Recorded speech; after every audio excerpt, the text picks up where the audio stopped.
Hello friends, आज एक बहुत इंपॉर्टेंट टॉपिक पे बात करेंगे कि लीवर ट्रांसप्लांट क्या ज़रूरी होता है हर केसेस में जिसको सिरोसिस है। क्या इसको टाला जा सकता है? क्या इसका कोई और उपाय है? क्या तरीका है जिससे हम लोग लीवर ट्रांसप्लांट से बच पाए अगर किसी को सिरोसिस हो गया तो या लीवर फेल हो गया तो सबसे इम्पॉर्टेंट जो चीज़ हमारे पास आते हैं, लोग आते हैं हमारे पास कि क्या सर ये जो फाइब्रोसिस या सिरोसिस जो हो रहा है, क्या ये रिवर्सिबल है? रिवर्सिबल का मतलब है कि क्या ये नॉर्मल हो सकता है? तो आपको ये सिंगल आंसर नहीं है, आपको ये समझना पड़ेगा कि आपको प्रॉब्लम किस लिए है और फर्स्ट ऑफ ऑल किस लिए है एंड सेकेंड है किस लेवल तक का है। सो सबसे इम्पॉर्टेंट है कि किसी को अगर सिरोसिस है या क्रोनिक लीवर डिजीज़ है तो वो किस कारण है। क्या वो अल्कोहल से रिलेटेड है, फैटी लीवर से है, हेपेटाइटिस बी या हेपेटाइटिस सी से है, ऑटो इम्यून हेपेटाइटिस है या क्रिप्टोजेनिक है जिसको कहते हैं कि कोई उसका पता नहीं चला, या ड्रग रिलेटेड जैसे आप आर्थराइटिस का मेडिसिन चलता है या किसी को स्टेरॉइड्स कोई बॉडी बिल्डिंग के लिए लेता है या कोई ऐसा कॉम्प्लीमेंट्री मेडिसिन लेते हैं, अदर तरह के थेरेपीज़ लेते हैं जिसके जो जड़ी बूटीज़ होते हैं उसके चलते जो सिरोसिस या क्रोनिक लीवर डिजीज़ में कन्वर्ट होता है। सो हमें तो फर्स्ट ऑफ ऑल पहले तो इटियोलॉजी देखते हैं। कोई पेशेंट हमारे पास आता है सिरोसिस का तो सबसे पहले कि हम उसको सिरोसिस का इटियोलॉजी देखते हैं, किस लिए आपको सिरोसिस हुआ।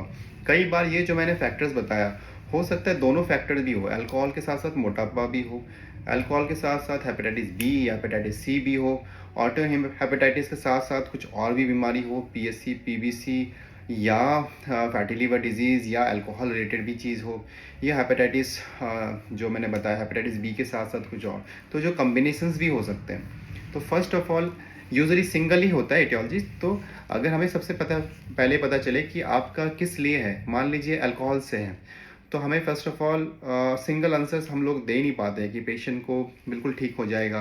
हमारे पास पेशेंट जॉन्डिस के साथ आता है, अल्कोहल वाले पेशेंट्स, कई बार पेट में पानी आ जाती है, बिल्कुल बेहोशी के साथ आते हैं और खून की वॉमिटिंग के साथ भी आते हैं।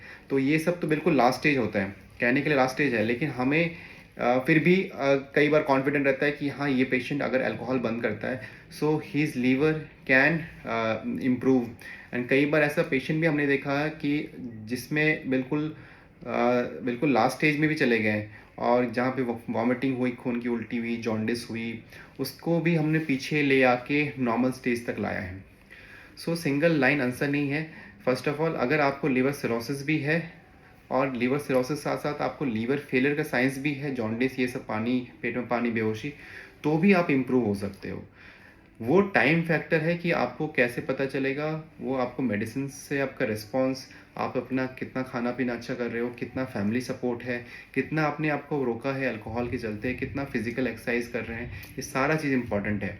तो अगर आपके अल्कोहल से रिलेटेड सिरोसिस है तो आपको अल्कोहल बंद करना पड़ेगा, अच्छे डॉक्टर से मिलना होगा, मेडिसिन खाने होंगे, वर्कआउट करने होंगे, फिजिकल वर्क करना पड़ेगा, फैमिली का सपोर्ट भी होना चाहिए, मोटिवेटेड होना चाहिए। सेकेंड, अगर आपको फैटी लीवर के चलते या मोटापा के चलते या डायबिटीज़ के चलते हैं तो शुगर्स को आपको कंट्रोल करना होगा, मोटापा को कंट्रोल करना पड़ेगा, प्रोसेस फूड को कम करना पड़ेगा, वेट काफ़ी कम करना पड़ेगा, अकॉर्डिंग टू योर हाइट जितना वेट होना चाहिए बीएमआई के अकॉर्डिंगली वो आपको मेंटेन करना होगा। काफ़ी कंडीशंस पेशेंट्स में नॉर्मल भी हो जाते हैं। उसमें भी पेशेंट जो है लिवर सिरोसिस पेशेंट भी इम्प्रूव करता है।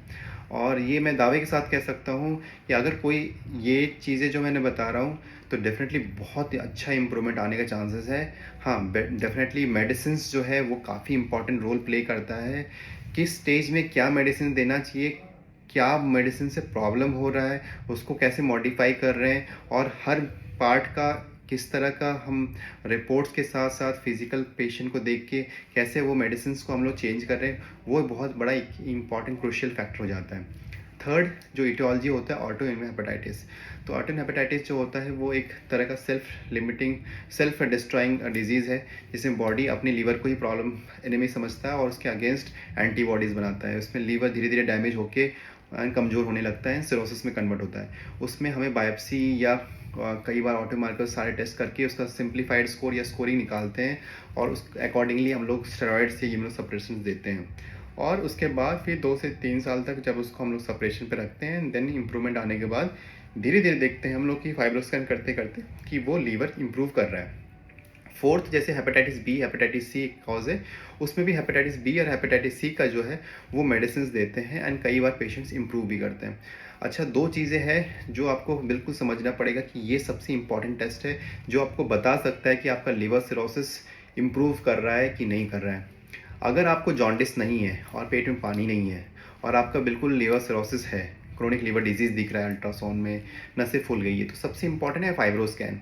फाइब्रोस्कैन एक ऐसा टेस्ट है जिसमें लिवर का स्टिफनेस, जिसको या स्टिफ कहते हैं कि लिवर कितना स्टिफ है या लिवर के अंदर कितना रिजर्व है कि वो अपने आप को इम्प्रूव कर पाए, ये फाइब्रोस्कैन एक बहुत इंपॉर्टेंट टेस्ट होता है। बायोप्सी डेफिनेटली सबसे तो गोल्ड स्टैंडर्ड होता है, लेकिन अगर हर किसी केस में बायोप्सी हमेशा देखने के लिए नहीं करते हैं कि फाइब्रोस्कैन हम लोग करते हैं। सेकंड है कि जो लीवर का स्कोरिंग होता है, मेल्ट स्कोरिंग, सीटीपी स्कोरिंग, वो आप अपने डॉक्टर से पूछें कि आपका कितना स्कोरिंग है, मेल्ट स्कोरिंग कितना है, सीटीपी स्कोरिंग कितना है, क्या आप लीवर ट्रांसप्लांट क्राइटेरिया में आ रहे हैं कि नहीं आ रहे हैं, और क्या आप कर सकते हैं इसमें बेटर, और क्या कर सकते हैं। तो ये जो 2-3 चीज़ें फैक्टर्स है ये काफ़ी इंपॉर्टेंट है।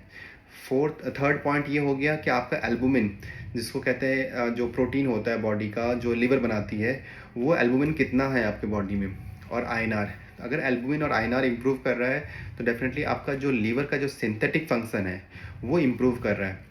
सो लीवर के अंदर सिंथेटिक फंक्शन मतलब लीवर सिंथेसाइज करती है, 500 फंक्शन में से काम करती है, लेकिन जो सिंथेटिक फंक्शन होता है वो एल्बुमिन से और आईएनआर से, जिसको ब्लड थिनिंग फैक्टर कहते हैं, वो चेक करके पता चलेगा कि आपका लीवर कितना काम कर रहा है।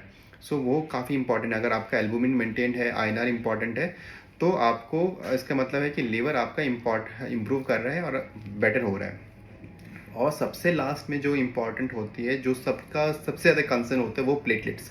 हर कोई पेशेंट, लिवर सिरोसिस के पेशेंट आते हैं हमारे पास, वो एसाइटिस और जॉन्डिस उतना ज़्यादा प्रॉब्लम नहीं होता, उनको प्लेटलेट्स पे ध्यान देती है। हर चीज़ पे प्लेटलेट, जैसे सर मेरा 75,000 था पहले, ये सब 65,000 हो गया, सर इस बार 55,000 हो गया।